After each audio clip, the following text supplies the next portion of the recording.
মূলত Google plus অ্যাকাউন্টে sign in করার জন্য আমরা ব্রাউজারে যদি plus.google.com লিখে এন্টার কি প্রেস করি তাহলে আমরা ঠিক এরকমই একটি ইন্টারফেস দেখতে পাবো। দেন এখান থেকে আমরা একটু নিচের দিকে নেমে আসছি। দেন এখানে আমরা ডিফল্ট কিছু ল্যাঙ্গুয়েজ দেখতে পাচ্ছি। আমরা এখান থেকে বিভিন্ন ল্যাঙ্গুয়েজে আমরা আমাদের এই মূল ইন্টারফেসটি কনভার্ট করে নিতে পারি। সাপোজ আমরা এখান থেকে ইংলিশ ইউনাইটেড স্টেটস এটি সিলেক্ট করে দিলেই আমরা দেখতে পাবো আমাদের এই মেইন ইন্টারফেসটি ইংলিশে কনভার্ট হয়ে যাবে। আমরা দেখতে পেলাম আমাদের এই ইন্টারফেসটি অলরেডি ইংলিশে কনভার্ট হয়ে গিয়েছে। এভাবে আপনারা যে কোনো ল্যাঙ্গুয়েজে আপনারা কনভার্ট করে নিতে পারেন আপনাদের সুবিধা মতো। গুগল প্লাসে নতুন অ্যাকাউন্ট ক্রিয়েট করার জন্য আমরা ক্রিয়েট অ্যান অ্যাকাউন্ট এই লিঙ্কটিতে ক্লিক করতে পারি।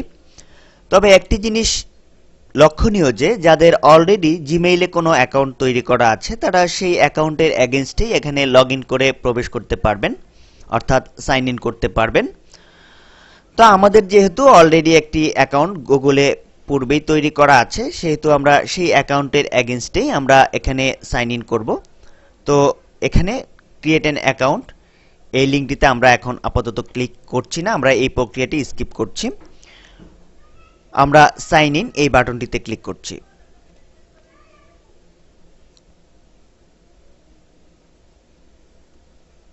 দেন আমরা এরকমই একটি ইন্টারফেস দেখতে পাবো। দেন এখানে আমরা আমাদের এক্সিস্টিং ইমেল অ্যাড্রেসের যে ইউজার নেম আছে সেটি দিয়ে দেব। আমরা দিয়ে দিচ্ছি russell265। দেন আমরা পাসওয়ার্ড দিয়ে দিচ্ছি।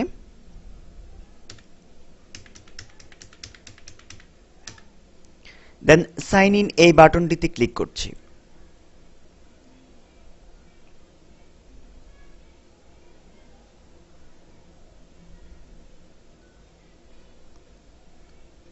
আমরা দেখতে পাচ্ছি আমাদের সামনে গুগল প্লাসের মেইন ইন্টারফেসটি ওপেন হচ্ছে। আমরা দেখতে পেলাম যে আমরা সাকসেসফুলভাবে আমাদের গুগল প্লাস অ্যাকাউন্টটিতে লগ ইন করতে সক্ষম হলাম। তো পরবর্তী লেসনে আমরা গুগল প্লাসের ইন্টারফেস নিয়ে আলোচনা করব।